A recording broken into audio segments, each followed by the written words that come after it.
Tonight, conflict and questions at San Jose State. Did the university drop the ball? San Jose State is in the spotlight after its own investigation into questionable spending by one of its department heads.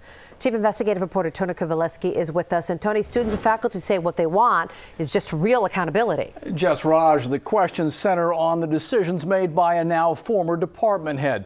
They accuse the university of a cover-up and a questionable investigation. Tonight, we investigate the issue of justice in justice studies. Inside this building, inside these classrooms, Article 25 is a direct violation of professors talk about equity, fairness, and the principles of justice. This is the Justice Studies Department. Was justice served here? Justice was absolutely not served here. She's a professor in the department. If San Jose State University thinks that what happened at the department is done with and justice was served, I openly disagree with them. Did the university do the right thing here? In my eyes, no.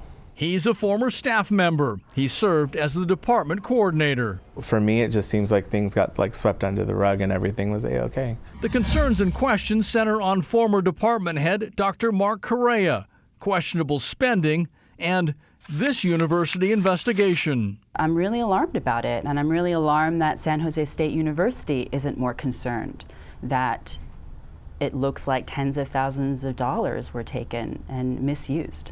Some of the spending centers on this unauthorized off-campus checking account.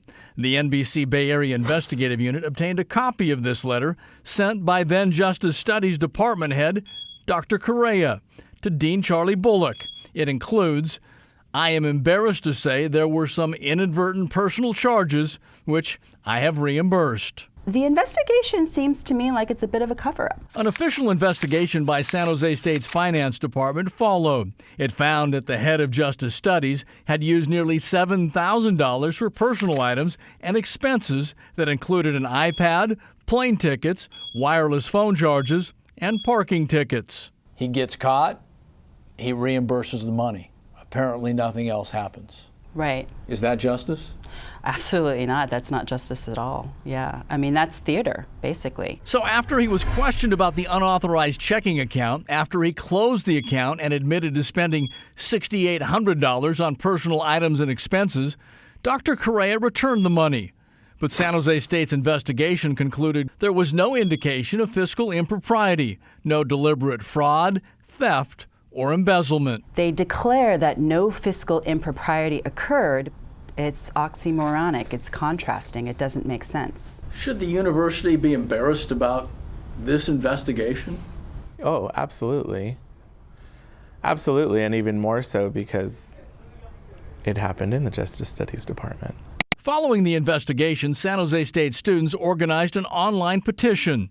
So far, more than 300 signatures calling for a more thorough investigation. If you're a faculty or a high position employee on this campus, that you can get away with anything. That's the message that's being perpetuated. Some students, staff, and faculty want the university to dig deeper. Their concerns center on tens of thousands of dollars in some of these contracts they say Dr. Correa awarded to close friends and other decisions he made while running the department. There were favors that were given, course releases to professors for bogus service work. I mean, there's just a long list of financial abuses that were never dealt with. The accusations were included in this 16-page whistleblower report sent to the California State Auditor last year. We contacted San Jose State to answer the concerns raised by students, staff, and faculty members. Mr. Bibb? Hey, Tony. Tony Kovaleski. You got a couple moments? After declining our request for an interview, we met Sean Bibb on campus. He's the university's Vice President of Administration and Finance. His department conducted the investigation. So are you satisfied with your investigation? Do you think it went far? I'm satisfied the university received all of its funds back. The investigation that concluded there were no fiscal improprieties despite finding use of an unauthorized checking account for personal expenses by a university department head. Our definition of fiscal improprieties is if we're made whole, if we didn't lose any funds, and we did not, in the end, we did not, no fiscal impropriety occurred. Dean Bullock, how are you? Tony Kovaleski. Got a couple moments? No, I don't actually think so. Dean Charles Bullock also declined our request for an on-camera interview. Are you satisfied with the conclusion of this investigation?